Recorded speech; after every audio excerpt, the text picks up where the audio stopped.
নমস্কার বন্ধুরা, আমার চ্যানেল 5 মিক্সালি কুকিংয়ে তোমাদের স্বাগত। আজকে আমি একটা ভীষণ ইজি রেসিপি দেখাচ্ছি, সেটা হচ্ছে আমের পায়েস। Dessert lover, this is for you only. তাহলে চলো দেখে নেওয়া যাক কী কী উপকরণ লাগছে। এক বাটি মতো গোবিন্দভোগ আতপ চাল, 70 ml কনডেন্সড মিল্ক, আমের পাল্প, একটা আমের পাল্প, 500 ml দুধ, 6-7টা কাজু, 6-7টা কিশমিশ, আর বড় চামচের ঠিক 2 চামচ চিনি। আমের পাল্প বানানোর জন্য একটা আম নিয়ে নিচ্ছি। তাহলে একটা আমকে ভালো করে ধুয়ে নিয়ে আমি এরকম স্লাইস কেটে নিচ্ছি। চামচ দিয়ে স্লাইস থেকে আমি আমটা বের করে নিচ্ছি, নিয়ে মিক্সিতে পিষে নেব।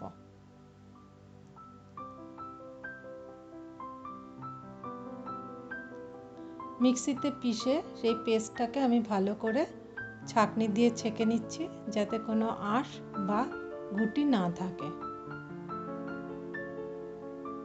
তৈরি হয়ে গেল আমের পাল্প। এবার প্যানে 500 ml দুধ ঢেলে দিলাম। আমের পাল্পটা দুধের মধ্যে দিয়ে দিলাম, দিয়ে খুব ভালো করে মিশিয়ে নিচ্ছি।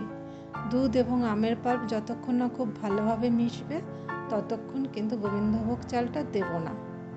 দেখো, খুব ভালোভাবে দুধ এবং আমের পাল্প মিশে গেছে। এখন আমি গোবিন্দভোগ চালটা ধুয়ে এর মধ্যে দিয়ে দিলাম, দিয়ে অনবরত নাড়তে থাকবে, নাহলে তলায় লেগে যাবে।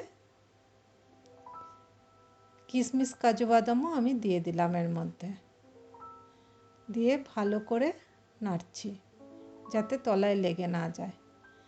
দেখো, দুধটা অনেক ঘন হয়ে এসছে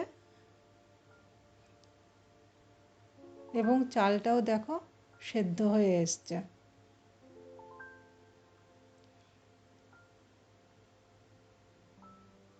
চালটা সেদ্ধ না হলে চিনি দেব না। দেখো, চালটা একদম সেদ্ধ হয়ে গেছে। চিনিটা দিয়ে দিলাম, কনডেন্সড মিল্কটাও দিয়ে দিলাম। কনডেন্সড মিল্ক যেহেতু মিষ্টি, সেই জন্য ব্যালেন্স করার জন্য আমি অল্প চিনি ব্যবহার করেছি। তোমরা যদি কনডেন্সড মিল্ক না ব্যবহার করো তাহলে 500 ml দুধের জায়গায় 1 লিটার দুধ ব্যবহার করো। দেখো, আমের পায়েস রেডি। এবার একটা বাটিতে ঢেলে ওপরে বিভিন্ন রকম নাটস এবং আম ছড়িয়ে পরিবেশন করো।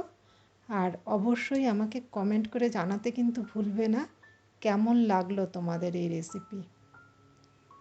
তাহলে দেরি না করে চটপট আমের সিজন থাকতে থাকতেই আমের পায়েস তৈরি করে ফেলো।